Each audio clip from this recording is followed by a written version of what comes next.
नमस्कार दोस्तों। आज मैं फिर से स्त्री टू की बात करूंगा। हालांकि इसके पहले मैं उसके ऊपर 2 वीडियो कर चुका हूं, पर तीसरा इसलिए कर रहा हूं कि जो खबर अभी मैंने देखी, आपने भी देखी होगी। स्त्री टू जो है बॉक्स ऑफिस पर एनिमल का भी रिकॉर्ड तोड़ चुकी है। अब सिर्फ जवान जो फिल्म है शाहरुख खान की, उसके रिकॉर्ड को तोड़ने की ओर अग्रसर है। स्त्री टू लगभग 600 करोड़ पहुंचने वाली है, पहुंची नहीं है अभी, जब तक मैंने खबर देखी थी 600 पहुंचने वाली है, लेकिन 583-84 करोड़ हो चुका है और जवान का 640 करोड़ के लगभग बॉक्स ऑफिस हिंदी वाले का रहा है। अभी जवान का रिकॉर्ड तोड़ पाएगी या नहीं तोड़ पाएगी ये कहना मुश्किल है, और जहाँ तक मैं निजी रूप से कहूँ तो ये मुश्किल है तोड़ना। जवान का रिकॉर्ड तोड़ नहीं पाएगी शायद, क्योंकि लगभग 50 करोड़ का फासला तय करना अब थोड़ा सा मुश्किल है, क्योंकि नई नई फिल्में आ रही हैं तो अब बहुत लंबा हो गया है। और लेकिन इसके बावजूद मैं ये कहूँगा कि स्त्री टू की जो सफलता है वो जवान से किसी स्तर पर कम नहीं है। मैं उससे जवान से ज़्यादा बड़ी बात नहीं कह रहा हूँ, लेकिन कम इसलिए नहीं कह रहा हूँ कि जवान जो है उसमें बहुत ज़्यादा इन्वेस्टमेंट था, उसके लागत खर्च बहुत ज़्यादा थे, उसमें बहुत बड़े बड़े स्टार थे, और उसकी जो शूटिंग थी ट्रेन वगैरह की, उसके कई सारे स्तर थे, कई सारे लेवल थे। तो उस फिल्म को बनाने का की जो कीमत है, जो कॉस्ट है, उसका बहुत ज़्यादा था। और स्त्री टू अगर आपने देखा होगा, देखा ही होगा, क्योंकि अगर आप फिल्म प्रेमी हैं तो अब तक स्त्री टू ना देखे हों ये संभव नहीं है।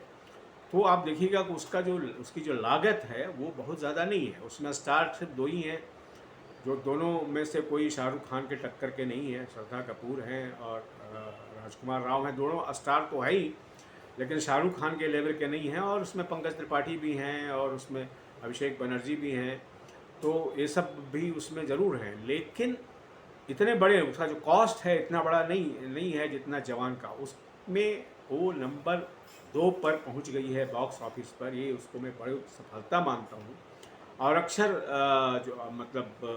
कुछ लोग ये कहते थे ना कि साउथ इंडिया के पास या दक्षिण भारतीय फिल्मों के पास, या जो तेलुगु फिल्मों खासकर के पास जो इमेजिनेशन है, जो डायरेक्टोरियल विजन है, वो नॉर्थ इंडिया के या उत्तर भारत के या हिंदी भाषी इलाके में या बॉलीवुड के निर्देशकों के पास नहीं है। इसको भी जो है स्त्री टू ने तोड़ दिया है, क्योंकि अमर कौशिक जो इसके निर्देशक हैं, जिन्होंने इस विधा की, इस जॉनर की 3-4 फिल्में बनाई हैं, स्त्री तो उसमें भी पहले एक थी, फिर और भी फिल्में बनाई हैं उन्होंने। वो इतने बड़े सुपर डायरेक्टर साबित हो गए हैं, इतने बड़े सुपर डायरेक्टर उन्होंने साबित कर दिया अपने आप को, कि ये तो कहना पड़ेगा कि ये निश्चित रूप से मान लेना कि किसी एक फिल्म में, या जैसे कि तेलुगु फिल्म में या मलयालम फिल्म के डायरेक्टर ही नई सोच रखते हों, ऐसी बात नहीं है। कभी भी कोई निकल सकता है, उसको अगर पर्याप्त सपोर्ट सिस्टम दिया जाए निर्माताओं के द्वारा, तो वो निर्देशक अपनी तरह की कल्पनाशीलता से एक बड़ी फिल्म बना सकता है बॉक्स ऑफिस पर। और बॉक्स ऑफिस भी ज़रूरी होता है। कहीं ऐसा क्रिटिकली एक्लेम होना या किसी फिल्म को आलोचनात्मक रूप से उसका बेहतर होना एक बड़ी सफलता है, लेकिन बॉक्स ऑफिस की सफलता भी ज़रूरी है फिल्म उद्योग को, नहीं तो फिल्म उद्योग चौपट हो जाएगा। तो इस फिल्म उद्योग को बनाए रखने के लिए, इस गाड़ी को चलाए रखने के लिए एक व्यावसायिक सफलता भी बॉक्स ऑफिस पर ज़रूरी होती है। और स्त्री टू ने, आप सोचिए कि एनिमल में भी इतने बड़े बड़े स्टार हैं, बड़े बड़े निर्देशक हैं, बड़ा सपोर्ट सिस्टम है, लेकिन उसको इसने पराजित कर दिया, उसको हरा दिया बॉक्स ऑफिस पर। गदर 2 फिल्म आई थी, उसने भी बड़े स्टार और ये सब थे, तामझाम, लेकिन इसमें स्त्री टू ने अपने सिर्फ स्टोरी लाइन पर, एक्टिंग भी अच्छी है, एम्बियंस भी बहुत अच्छा है, मतलब कुल मिलाकर कहें बहुत सरल भाषा में तो निर्देशन भी बहुत अच्छा है। और मैं तो अब अमर कौशिक को बॉलीवुड का एक बेहतरीन, मैं सबसे अच्छा नहीं कहूँगा, लेकिन सबसे बेहतरीन लोगों में से एक निर्देशक मानूंगा मैं उनको। तो उन्होंने सफलता अर्जित की है, क्योंकि इतनी बड़ी सफलता व्यावसायिक स्तर पर बहुत कम भारतीय निर्देशक अर्जित कर पाए हैं। और आप हालत ये देखिए कि ये इस जॉनर की जो फिल्म है, यानी कि जो हॉरर कॉमेडी जॉनर जो उसकी जो फिल्म है, उसके कारण भूल भुलैया का जो 3 पार्ट आने वाला है, अजय देवगन अपनी फिल्म जो है उनकी उसको आगे बढ़ा रहे हैं, उसको उनकी नई फिल्म जो आने वाली है उसका रिलीज़ डेट आगे बढ़ा रहे हैं।